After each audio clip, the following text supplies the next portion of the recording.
솔로몬은 성경 66권 중에 3권을 쓴 것을 우리가 알 수 있습니다. 젊었을 때의 아가서, 그리고 한참 믿음 안에서 힘차게 설교했던 그 말씀이 잠언, 오늘 읽은 이 말씀, 그리고 나서 자기 인생을 말년에 돌아갈 때 회한에 가득 차서 적었던, 기록했던 것이 전도서, 이렇게 되어 있습니다. 그런데 무엇보다도 이 잠언은 믿지 않는 사람에게 준 것이 아니라 믿는 사람에게 주시는 그러한 말씀입니다. 그 당시에 솔로몬 시대 때에 세상에 하나님 말씀이 굉장히 풍부했습니다. 흔했습니다. 그러니까 성경에 보면은, 잠언에 보면 하나님의 지혜가 길에서 부르지 않느냐, 소리 지르며 사람을 따라간다 그랬습니다. 그러니까 그 당시에 하나님 말씀이 굉장히 풍부했던 것이에요. 하나님의 말씀을 믿지 않는 사회에서는 하나님의 지혜를 들을 수 있는 길은 불가능한 그러한 일인 것이죠. 사람들은 실제적으로 이렇게 귀한 하나님 말씀을 우리가 취하고 싶다 그러면은 모든 것을 다 포기해서라도 하나님 말씀을 취할 수가 있어야 됩니다. 성경에 보면 서바 여왕이 나오는 것이죠. 솔로몬을 찾아갔던 서바 여왕입니다. 하나님의 지혜를 찾기 위해서. 왜냐하면 세상에 있으면서 솔로몬과 같은 그런 지혜로운 사람을 들어본 적이 없었던 것이에요. 그래서 엄청난 선물을 준비해서 솔로몬 설교를 들으러 갑니다. 서바 여왕이 예루살렘에 도착했을 때 깜짝 놀랐던 것이 하나님 말씀이 온 예루살렘에 풍부한 거예요. 하나님 말씀이 전부 증거되고 있는 것이에요. 이 솔로몬 신하들은 하루 종일 하나님 말씀을 들을 수가 있었던 것이에요. 서바 여왕이 가장 이 예루살렘에 와서 부러웠던 것이 이 바로 하나님 말씀이었습니다. 예루살렘 사람들, 그리고 솔로몬 신하들, 이러한 사람들은 자기들이 원하면 얼마든지 이 하나님의 지혜를 들을 수가 있었던 것이에요. 그럼에도 불구하고 이 잠언이 필요했던 그러한 이유가 뭐냐면은, 이스라엘 안에 아무리 하나님 말씀이 흔하고 풍부한다 하더라도 본인이 하나님 말씀을 받아들이지 않는다면, 본인이 하나님 말씀을 싫어하게 되면은 타락하고 정욕의 길로 빠질 수 있다는 것이에요. 그래서 이 잠언에 읽어보면은, 잠언에 나오는 말씀 보면은, 잠언에는 지혜의 길도 있고 정욕의 길도 있다 그랬습니다. 이것은 믿지 않는 사람을 두고 하는 말이 아닌 것이에요. 하나님을 믿고 부흥 가운데 있다 한다 하더라도 얼마든지 정욕의 길로 빠질 수도 있고 세상 길도 갈 수도 있다는 것이에요. 우리는 구원받은 하나님의 자녀들입니다. 그런데 이러한 하나님의 자녀를 한다 하더라도, 하나님 말씀이 이렇게 풍성하다 한다 하더라도 다 된 것이 결코 아니라는 것이에요.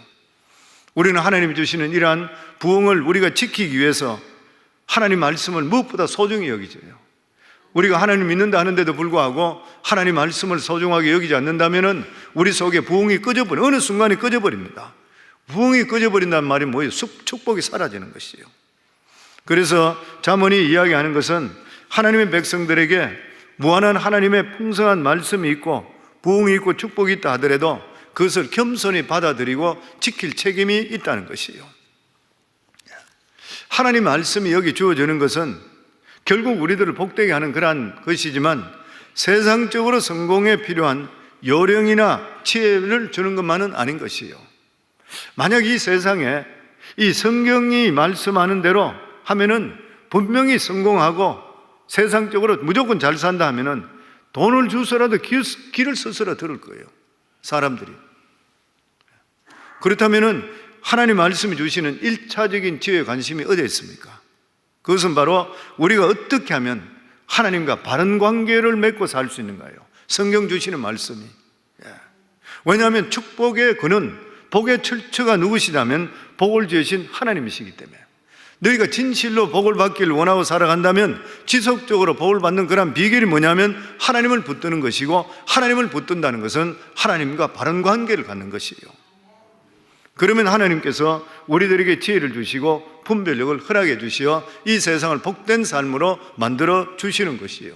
그래서 오늘도 하나님 말씀이 있는 곳에 오신 여러분들이 복 있는 장소인 줄을 믿습니다. 아멘. 이제 오늘 14절 같이 읽도록 하겠습니다. 같이 읽겠습니다.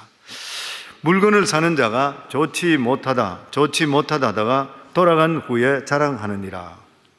사람들이 대개 물건을 살 때에 장사꾼 앞에서는 물건을 값을 깎기 위해서 자꾸만 안 좋은 점을 이야기합니다.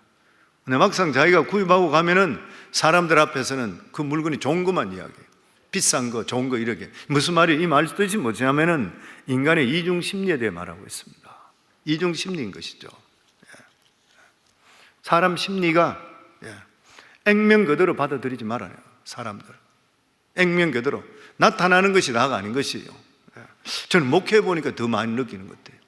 교회 시비 거는 사람은 대체적으로 가정적으로 문제 생길 때라 그러잖아요. 부부간에 싸우고 나면 목사한테 시비 걸어요. 왜 저럴까 해서 보면은 안에 비하인드 스토리가 따로 있어요. 이중심리입니다. 사람들이 부인들이 상담할 때 우리 남편은 왜 자꾸 나한테 저런지 모르겠어요 그래. 그런데 들여다보면은 이 남편이 부인한테 대해서 딴 게 불만이 있으면 다른 거로 시비 거는 거예요. 어떤 부인은 그래, 우리 남편은 왜 애들을 그렇게 구박하는지 모르겠어요 내 앞에서. 부인을 구박 못하니까 애를 그냥 구박하는 거예요. 이중심리들입니다. 사람들 액면 그대로 참 사람들이 그런 거죠. 이 간사하기도 하고 이중성도 가지고 있고 사람들 진짜 하나님 붙들지 않으면은 어떻게 될지 모르는 것이에요. 여기 오늘 여기에 물건을 사는 자가 좋지 못하다 하다가 돌아오는 후에 자랑한다. 사람의 이중심리가 항상 있다. 액면 그대로 보지 말아라. 그리고 두 번째 우리 15절에 보면 세상에 금도 있고 진주도 많거니와 지혜로운 입술이 더 귀한 보배니라. 금도 있고 진주도 많거니와 지혜로운 입술이 더 귀한 보배라. 이게 20장 전체 결론에 대한 그런 말씀입니다. 세상의 보물이라 그러면 금이든지 진주를 말하는 것이죠. 그렇기 때문에 귀하기 때문에 이 보물을 캐내게 될 때는 굉장히 값어치가 있습니다. 비싼 값에 팔리는 것이에요.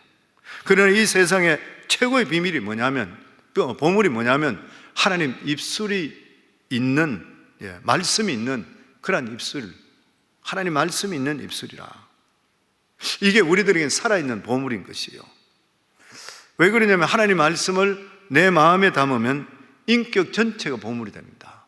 그 사람의 믿음 안에 확실히 들어오면 그 사람 인격 전체가 보물이 되는 거예요. 우리가 하나님 말씀을 입에 담고 기도하면은 응답이 오고 축복이 오는 거예요. 하나님 말씀을 입에 담고 이야기하면, 다른 사람에게 그대로 이야기하면 그게 예언이 되고 기적이 되고 사람이 변화가 일어나는 거예요. 하나님 말씀을 입에 담아 상처 입은 자에게 말을 하게 되면 상한 심령이 치유됩니다. 세상 말로도 보면은 말 한마디로 천냥빛을 갚는다 그랬어요. 왜냐하면 그 당시에 사람 목숨값이 천냥이라 그래요. 이 말 한마디로 죽이기도 하고 살리기도 한다는 거예요. 말은 심은 대로 돌아온다 그랬습니다. 줄 때는 대로 주지만 돌아올 때는 말로 돌아온대요. 말로서 가장 상처를 많이 받는 게 가까운 사람들이에요. 결혼해서 살 때 부부간에, 자녀들 간에. 뭐 그런 이야기를 한번 읽은 적이 있어요. 어느 신부부가 결혼하고 나서 한국에서 서울에서 제주도까지 신혼여행 가는데 결혼식하고 신부가 지쳐서 비행기 타고 가면서 지쳐서 신랑의 어깨에 기대서 잠이 들었는 거예요. 근데 잠이 들었는데 코를 엄청 골았던 거예요. 그래서 잠이 깼을 때 신랑이 신부에게 코를 곤다고 추책이라 그러고 말을 한마디 하기 시작했을 때 아내 결혼했던 사람이, 아니 남자가 내가 그렇게 지쳐있다 그런 것 같으면 안타깝게 생각해야 되지, 날 보고 추책이라고 하면 당신 같은 사람 나하고 평생 어떻게 살겠나, 시비가 붙어버렸는 거예요. 둘이가 끝이 없이 시비가 안 끝나다가 제주공항에 도착했을 때 호텔 가면 오해받을 수 있으니까 결혼하고 자기는 아무 일 없다고 표정하기 위해서 그냥 돌아가고 이혼해버렸대요. 그런 거 한번 읽어본 적이 있어요. 보면 하나님께서 인간을 지으시고 우리에게 말할 수 있는 능력을 주셨습니다. 말로서 자기 인격을 표현하는 것이에요. 오늘 20절, 15절 이 말씀은 전체의 가장 결론이라 그랬죠. 말이 그만큼 중요하다는 것이에요. 말은 서로 대화하면서, 말로 서로 대화하며 살아갑니다. 우리 마음속에 뜻이 속에 담아두면 사상이 돼요. 우리 마음의 생각이 밖으로 나오면은 언어가 되는 거예요. 말이 되는 것이죠. 언어는 인격의 표현이고 그 일로 인해서 결국 일생 동안 자기 자신을 나타내면서 살아가는 것이에요. 그래서 사람들의 운명을 결정하는 것은 일생 동안 무슨 말을 많이 들었느냐, 무슨 말을 많이 들었냐 따라 결정된다 그래요. 우리가 자라면서 어렸을 때 무슨 말을 많이 들었냐에 따라서 살아가는 사람들이 큰 영향력을 끼친다는 것은 사실로 증명이 되잖아요, 보면. 아인슈타인 같은 사람도 학교에서는 열등생이었다 그래요. 이 생활 기록부에 그 아이는 무엇을 해도 이 아이는 성공할 수 없는 아이라 이렇게 기록되어 있다 그래요. 아마 부모 마음이 얼마나 아팠겠어요. 근데 어머니는 틀렸다 그래요. 유대인이 어머니가. 어머니는 항상 아인슈타인이 너는 남보다 다르다. 남과 같은 일을 하기보다는 그러면 남보다 나아질 수 없다. 남보다 다른 일을 해야 된다. 나는 네가 훌륭하다고 믿다. 계속 그 말을 했대요. 어머니가 용기를 주고 축복을 주고 이랬으니까 나중에 가서 금세기 최고 과학자가 되었던 것이요. 20세기의 최고 경영자라는 잭 웰치도 마찬가지잖아요. 아일랜드 출신인데 어머니가 신실한 믿음의 사람. 어머니는 잭 웰치가 목회자가 되길 원했던 거예요. 근데 이 사람이 경영자가 되었습니다. 근데 잭 웰치 우리가 알고 있듯이 말더듬입니다. 말을 더듬는 것이요. 그 학교에서 갔다가 아이들이 놀리고 하면 어머니한테 가면 어머니가 항상 이야기가 아이들은 말도 나는 왜 이래요? 그러면 아니다. 너는 그 애들보다 머리가 더 좋기 때문에 그랬다. 너는 머리 회전이 너무 빠르기 때문에 말로 빨리 표현이 안 되기 때문에 더듬는 거다. 그 자기는 들을 때 그게 어머니가 그렇게 이야기하니까 아이들이 놀리는 것 같으면 너는 모르는 소리 하지 마라. 나는 너보다 머리가 더 좋기 때문에 머리 회전이 너희보다 더 빨라. 자신감이 가지고 있는 최고의 사람이 되어버렸던 거예요. 성도님 살아갈 때에 끊임없이 사람을 살리는 말, 좋은 말을 하기를 주의 이름으로 축원합니다. 살리는 말 하면은 죽으려고 했는 사람들 벌떡 일어나는 것이에요. 그렇지만 좋지 않는 말을 하게 되면 빗으로 가슴을 찌르는 것과 똑같습니다. 듣는 사람 사이에 상처를 줘요. 사람을 분노케 하고 그리고 슬프게 하고 절망케 만드는 것이에요. 죽고 사는 것이 혀에 권세에 있다 그랬습니다. 그래서 우리는 사랑이 담긴 말을 해야 돼요. 사람들에게 믿음의 말을 해야 되고 성경에서 성령께 주시는 은혜는 말을 해야 되는 것이에요. 덕스러운 말을 해야 되는 것이고 긍정적인 말을 해야 되는 것이고 잘된다, 성공한다, 복받는 말을 우리가 많이 할 수가 있어야 되는 것이에요. 더더군다나 예수 믿는 사람은 절망이 어디에 있습니까? 죽으면 천국이고 이 세상 살아갈 때도 하나님께서 우리를 보호해 주시게 되어 있는 거예요. 그러니까 부정적인 말, 절망적인 말 절대 해서는 안 되는 것이에요. 세워주는 말, 용기 있는 말을 해야 되는 줄을 믿습니다. 왜냐하면 말에는 세 가지 큰 힘이 있다 그러죠. 첫 번째가 각인력이라고 그래요. 각인력. 어떤 말을 듣게 되면 내 세포에 색이 된다 그러잖아요. 안 잊혀지는 거예요. 무슨 말을 듣든지 무슨 말을 하든지 머릿속에 내 세포에 색이 된다 그래요. 이게 말의 힘입니다. 이게 사람을 죽이기도 하고 살리기도 하는 거예요. 두 번째가 견인력이래. 내 세포에 새겨진 말이 내 척추의 신경을 자극해서 행동화 만든대요. 말이 씨가 된다는 말이 뭐예요? 말이 씨가 되는 말 안에는 씨앗이 있는 거예요. 그리고 씨앗이 있다 그러면 반드시 열매가 맺히게 되어 있습니다. 이 열매가 맺히고 행동으로 옮기게 될 때 운명이 결정되는 것이 그만큼 중요한 것이에요. 그리고 세 번째가 성취력입니다. 말은 하는 대로 이루는 힘이 있습니다. 잠언 18장 20절에 21절에 보면 사람은 입에서 나오는 열매로 말미암아 배부르게 되나니 그의 입술에서 나는 것으로 말미암아 만족하게 되느니라. 죽고 사는 것이 혀의 힙에 달렸나니 혀를 썩이 좋아하는 자는 혀의 열매를 먹으리라. 혀를 썩이 좋아하는 자는 그 열매를 먹는다. 혀를 어떻게 쓰느냐에 따라서 열매를 거두게 된다. 좋은 말을 하는 사람은 좋은 열매를 맺게 되고 나쁜 말을 하는 사람은 나쁜 열매를 맺게 되는 것이라. 선한 말을 하게 되면 자신도 선해지고 남도 선해지지만 악한 말을 하는 사람은 자기도 악해지고 남도 악해지는 것이라. 그래서 인간의 운명을 바꿀 때는 말부터 바꿔라. 말을 바꾸면 운명이 바꾸는 것이라. 사람은 일생 동안 말을 듣고 말을 하면서 합니다. 교회에서도 말을 끊임없이 하나님 말씀을 듣는 것이 우리가 이렇게 하나님 말씀을 들으면 하나님 말씀이 우리 인격이 됩니다. 그래서 우리 예수님 닮아가는 거예요. 말씀을 끊임없이 담게 되면은 그 말씀이 나 자신도 모르는 사이에 변화의 역사가 임하는 것이고 그 말씀의 힘이 우리를 이끌게 되어 있는 것이고 우리가 그리스도를 닮게 되어 있는 것이고 하나님의 성품을 닮으면서 천국으로 인도하게 되는 것이에요. 저와 여러분 이렇게 말씀이 귀하고 말이 귀하다는 것을 알고 정말 이 말씀으로 복을 받고 그리고 남들에게 복을 전할 수 있는 저와 여러분 되기를 주의 이름으로 축원합니다. 16절 말씀입니다. 같이 읽도록 하겠습니다. 타인을 위하여 보증선자의 옷을 취하라. 외인들을 위하여 보증선자는 그의 몸을 볼모 잡힐지니라. 보증, 가까운 사람 부탁 거절할 수 없죠. 부탁하는 사람도 힘들고 부탁받은 사람이 거절하는 거 더 힘듭니다. 그렇잖아요, 보면. 차마 거절할 수 없어서 부탁을 들어주는데, 요즘 미국 같은 데는 신용으로 보통 많이 하지만 한국 같은 데는 집을 저당 잡혀서 보증해주고 막 이런 거 나오다 보면 나중에 가면 비참해지죠. 예전에 여기도 마찬가지로 교회에 빚을 론을 냈는데 교회 중직자들 전부 집을 담보로 다 해가지고 갖다 했는 적이 있었습니다. 했는데 빚을 못 갚으니까 그 돈 때문에 막 난리가 나. 우리가 인간의 정을 생각하면서 상대방의 이 말을 믿어주고 어려운 부탁을 거절하지 못하는 것은 대부분 사람이 다 그렇죠. 착한 사람들, 마음이 괜찮은 사람들. 그런데 성경적으로 오늘 이 말씀을 주신 게 뭐냐면은 이 담보로 하는 것은 앞으로 일어날 일, 미래의 일인데 아직 실현되지 않는 그러한 영역은 우리들의 영역이 아니라는 거예요. 어떤 일이 일어날지 모르는 거예요. 이건 누구 영역? 하나님 영역입니다.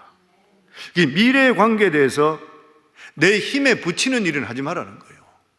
내 힘에 할 수 있는 정도만 해주라는 거예요. 오버해서 절대 해주지 말라는 것이에요. 만약에 내 힘에 넘는 약속을 하는 것은 하나님의 영역을 침범하는 죄를 범한 오히려 그뿐만 아니라 우리는 다른 사람 인생을 책임질 수 없습니다. 우리가 어떻게 남을 책임질 수 있어요?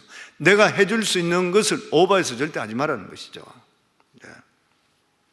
아무리 정이 많고 사랑이 많다 한다 하더라도 미래의 일에 대해서 분수를 넘어서 약속하는 사람은 오늘 여기 성경 말씀에 보면 자기 옷을 빼앗기고 자기 몸을 종으로 팔 수밖에 없는 것이라.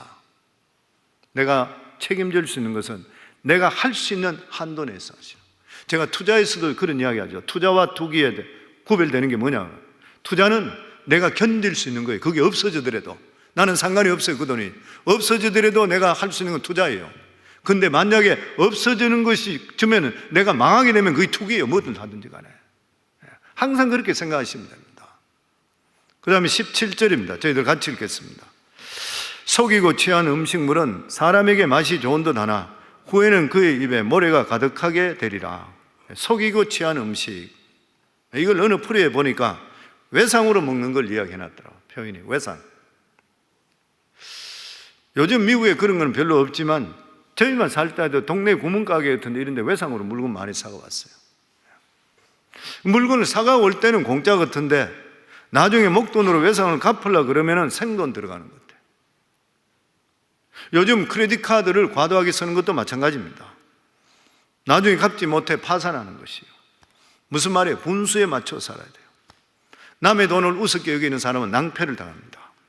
자기의 수입의 범위 안에서 방법을 배워야 되지 함부로 빚지지를 말아야 돼요. 남의 돈을 우습게 생각하는 사람, 쉽게 생각하는 사람 가까이 하지 말아야 돼요. 그리고 돈 관계가 정확하지 못한 사람 가까이 하지 말아야 돼요. 그 사람 매사에 그런 사람들이 되는 거예요. 그 다음에 18절입니다. 저희들 같이 읽겠습니다. 경영은 의논함으로 성취하나니 지략을 베풀고 전쟁할지니라. 소규모로 어떤 일을 하는 것과 아니면 여러 사람이 힘을 합치는 것, 다른 일인 것이죠. 구멍가게를 운영할 때는 열심히만 하면 돼요. 그렇지만 회사가 규모가 커지고 몇백 명, 몇천 명 되고 직원들을 데려있을 때는 구멍가게 하듯이 주먹구구식으로 할 때는 더 이상 효율적이지를 못한 것이죠. 조직을 만들고 계획을 세워야 됩니다. 그리고 책임자를 세워서 통제를 해줘야 되는 것이에요. 특별히 교회는 수익을 만들어내는 단체가 아닌 거기 때문에 경영이 아주 어렵습니다. 교회는 다양한 특성을 가지고 있는 교인들의 필요를 채워줘야 되는 것이에요.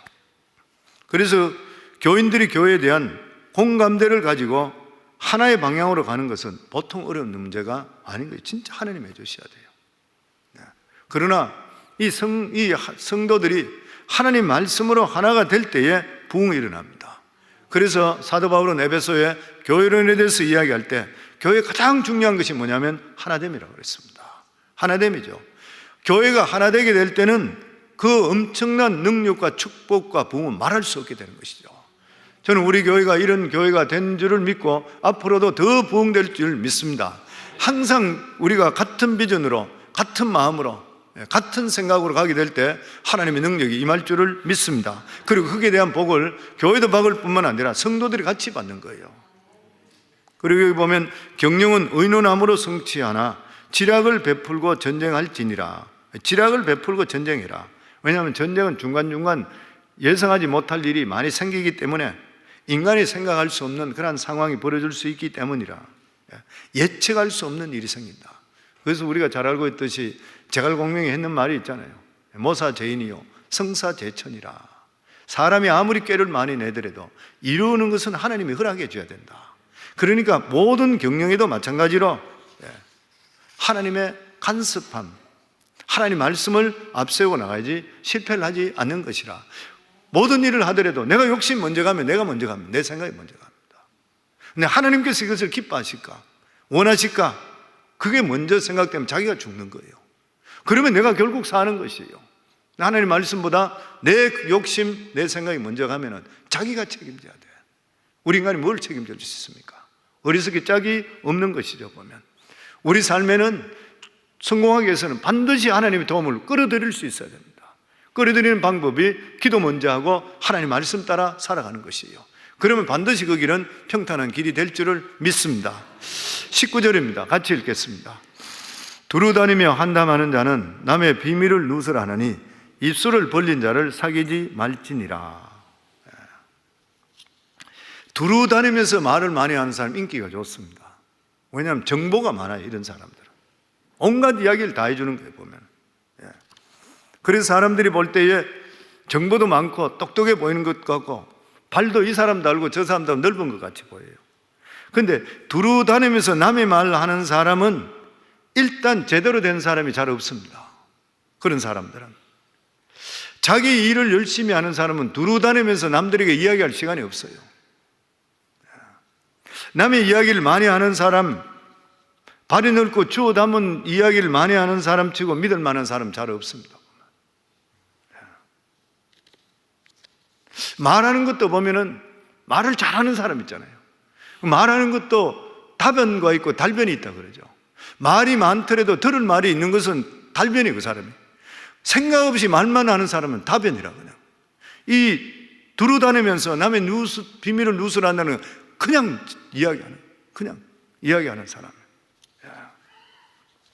신실한 사람은 자기 일만 안 돼도 벅찬데 남의 이야기를 듣고 옮길 수 있는 그런 정신적인 여유, 시간적인 여유도 없는 것입니다. 그래서 예수님께서 말씀하시기를 다른 사람을 비판하지 말라 하시면서 남을 비판하는 자는 자신이 비판을 받을 것이라. 결국 진실한 사람은 뭐예요? 입을 굳게 다문 사람이에요. 우리 몸에 가장 통제하기 힘든 것이 뭐냐면 우리의 혈압을 했습니다. 혈압을 했던 거예요. 사람은 혀로 거의 모두 죄를 짓기도 하고 다른 사람을 정죄하기도 하고 혀로서 잘난 체도 하기 때문에 입을 다물 수 있는 사람이 진정으로 성숙한 사람이라. 말이 너무 많은 사람, 쓸데없이 말이 많은 사람 가까이 하지 말아야 된다는 것이죠. 필요한 말이 분명히 들어야 되겠죠. 마지막으로 20절입니다. 같이 읽겠습니다. 자기의 아비나 어미를 저주하는 자는 그의 등불이 흑암 중에 꺼짐을 당하리라. 여기 보면 자기 아비나 어미를 저주하는 자, 그러니까 아비를 저주하고 어미를 저주한다는 건 일시적으로 부모의 뜻에 불순종했다, 반항했다 이런 말을 하는 것은 아닌 것이죠. 사람에게 부모는 자신의 인생의 뿌리입니다. 어떤 사람은 그러게 우리 부모는 나한테 해준 거 하나도 없습니다. 저는 몇 번 들은 사람이 있어요. 그렇게 이야기하는 사람이 있어요. 제가 들을 때 앞으로 입으로는 이야기 안 했는데 이 호로 자식 같은 사람이구나. 제가 들을 때 그렇게 생각되는 거예요. 부모 없이 어떻게 태어나요? 말이 안 되는 이야기잖아요. 부모가 형편이 안 돼서 못 해줬으면, 그때 그 형편을 못 해줬으면 자기가 더 열심히 하면 되는 일이잖아요. 그래서 사람에게 부모는 자기 인생의 뿌리와 같은 것이라. 나뭇가지 아무리 잎이 무성하다 하더라도 뿌리에서 진액이 올라와야 돼요. 만약 나뭇가지가 스스로 훌륭하다 생각해서 나무 줄기나 뿌리를 퉁치에 잘라버린다면 말라 죽는 것이요. 여기에 아비나 어미를 저주한다는 것은 결국 자기가 똑똑하기 때문에 부모조차도 우습게 여기는 교만한 사람이다. 어떤 사람은 부모가 자기에게 잔소리하는 걸 한다고 그러면서 부모한테 욕을 하는 사람도 있어요. 이런 사람은 뿌리가 없는 사람이기 때문에 절대로 하나님의 복을 받을 수 없습니다. 특별히 오늘 이 말씀을 우리가 주시는 것은 믿는 자에게 주신 말씀, 부모에게 주는 분. 영적으로 우리가 볼 때 이스라엘 백성들, 하나님의 백성들의 가장 중요한 것이 무엇이요? 하나님 말씀의 진학을 받는 거예요. 말씀의 진학을 받는 것입니다. 이 세상에 아무리 좋은 학문이 있고 지혜가 있다 하더라도 하나님의 백성이, 이스라엘 사람들이 복을 받을 수 있는 것은 하나님 말씀의 진액을 받았기 때문인 것이에요. 그러나 이스라엘 백성들이 하나님 말씀을 세월하고 틀리고 캐캐 먹었다고 생각하고 세상 지식을 따라갈 때는 성공했는 것 같지만 망했어요. 이스라엘 역사로서 증명하고 있잖아요. 자기들이 가나안 땅에 들어가서 가나안 사람과 동화돼서 그 사람 문화가 더 좋아 보여서, 자기들은 광야길에 있으면 문화가 별로 없었는데 가보니까 너무 좋고 잘 살고, 자기들 하나님 말씀 버려버리고 그 사람 따라갈 때 어떻게 되면 나라가 망해버리고 포로로 다 잡혀가 버렸습니다.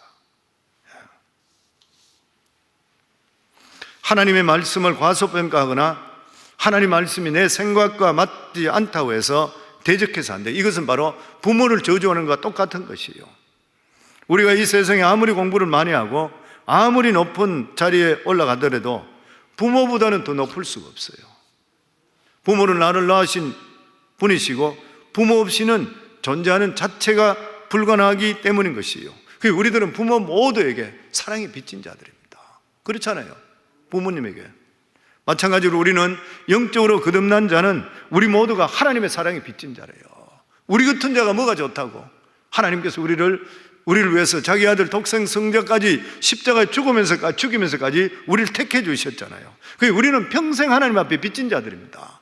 그렇기 때문에 하나님께 감사할 뿐만 아니라 예배로 감사하고 물질로 감사하고 내 인생을 들으며 감사할 뿐만 아니라 때를 얻든지 못 얻든지 복음을 전하고 내 받았던 이 은혜를 하나님께도 전하고, 우리가 찬양하는 것도 마찬가지잖아요. 하나님 최고입니다. 나 같은 자를, 그리고 주위에 다니면서도 하나님이 하신 일들 자랑하는 것이요, 이게 빛을 갚는 그런 일인 것이요. 그리고 하나님 앞에서는 우리가 항상 어리석은 자가 돼야 돼요. 부모님한테도 마찬가지지만 하나님 앞에서는 항상 나는 부족합니다. 하나님 도와주시지 않으면 나는 아무것도 못합니다. 하나님 때문에 내가 살아있습니다. 이걸 끊임없이 우리 삶 속에 우리가 계속 하나님께 고백하게 될 때 하나님의 사랑의 끈이 놓치지 않고 우리를 붙들어줘서 정말 우리 인생이 복된 인생이 되는 것이에요. 오늘 새벽에 오신 이 분들 모두 다 이 하나님의 귀한 사랑, 이 끈을 붙들으시고 끝까지 믿음으로 승리하기를 주의 이름으로 축원합니다.